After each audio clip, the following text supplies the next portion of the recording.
All right, g'day, hi, and welcome. Okay, just back up here on the hardwood hill. Going up a little bit of elevation. So, yeah, gets the heart rate going a bit, which is good. I like that. Watching for some wild chickens. If you know what's good for them. Kind of hoping they don't, so I can actually get another one. Shot one so far this year. But, yeah, I'm up on the hardwood hill. I never trap up here because it's too close to on the other side of the hill. It's pretty much all the houses and everything like that. So I don't trap up here in case the dogs would come up here. I don't think they would. Plus, in the wintertime, getting up here even with snowshoes is like, it's like climbing Mount Everest. It's so thick. You know, like you're up to your waist in snow. You can't go very far. Although I would like to be able to snowshoe it. For years, there was a wolf den up there on the top of that hill. That's why we call it the Wolf Hill. And Regis Peak is on the other side of that. You could see almost the entirety of the Ottawa Gatineau Hills from the top of that peak on our family land here. That peak, you might not believe it, but it's over 1,000 feet above sea level. And the very, very top of this hill, which is really, really wins you when you're not used to it, is 1,250 feet above sea level.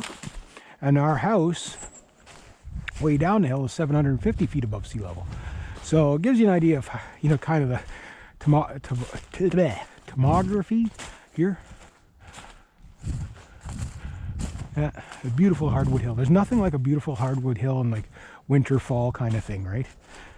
Tomorrow there's going to be about 2 feet of snow, so I figured, yeah, okay, I'll push myself to walk through here a little bit, and then maybe tomorrow will be, you know, when there's 2 feet of snow, I might not be able to get through here easily. So, but I will try to probably keep it open with the snowshoes. Depends how much energy I have for the winter. My trapping season is going to be basically prime fur, because I've been telling my neighbor, he said, we got to get the traps in, you got to get the traps in. And he's got a guy trapping on him, but the guy's charging him money to do this, which makes sense. I mean, you know, trucks don't run on fairy dust, and it is a lot of hard work. But he's not only trapping on got the trap, but he gets to keep all the pelts too. And my neighbor kind of wants to keep a couple of pelts. He wants to get a couple of them tanned and stuff like that. So he's taking his course and everything like that. And I told him, I said, I'm allowed to have an assistant on the trap line. I said, so we'll do everything through me for this season, but I'll show him the ropes, you know. But like what I learned, let's go to this peak here. I've always loved this peak. I've had ground blinds here waiting for big bucks coming up and down this trail. They never come up here when I'm hunting them, but it is beautiful. You can sort of see, I don't think the camera will pick it up, but you can sort of see the top of the Gatineau Hills. But anyway, I used to hunt right from the very beginning of the season to the very, very, very last day of the season. You know, depending on what species it was. You know, you pulled different trap sets for different species according to the season, right? And you'd catch a bit of fur in the beginning when it's easy, but the furs were always, if you were to wait a little bit later, you probably would have caught that same animal, right, but with prime fur. And your furs are going to be rated, right, from, you know, 1, 2, and 3, and then you got subcategories of colors of the furs, and then you've got conditions of the furs, such as like a 1, 2, and 3, but slightly singed, a damaged, meaning like you put too many holes in it, skinning it, stuff like that, or not fleshed properly. So they have all these coatings that they have when they auction your furs off. And I'm always looking at new markets. I'd like to find a skull market in Canada that is convenient, you know, where they pick up the skulls and, you know, like same way they do with the furs. But the furs harvester auction hasn't gone down that route yet, which I wish they would, because they can open up more markets. And some places in the States, they actually can market the beaver meat too. I don't know where they'd be putting that beaver meat, but probably like in dog food or something, I don't know. Or into baits or whatever. But it would be nice to be able to do that too.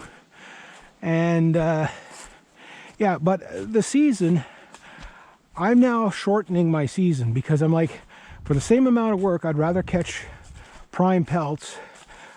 I'd rather catch 1/3 of the amount of animals that I normally catch and catch like the best quality, because there is a classification that you really want to get, and that is select pelt. A select pelt could be worth way more than the average, right? And even those are the pelts like that. They don't put them in the averages of highs and lows because these are pelts that might go for specialty. Like there's maybe a fur bearer that's making garments, and they want a specific color and a specific pattern and whatever, and obviously prime.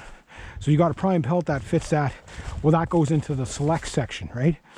And they'll pay even more for those, right? So that's why you want to trap, you know, less is more. So you want to trap not when it's easy, but when it's hard, but it pays off better, because for the extra effort you're going to take getting the animal out of the ice and stuff like that, you make up for, because to skin an animal with a prime pelt, a select pelt, or a damaged pelt is the same amount of time, right? So you really want to put your time where it's going to pay the most.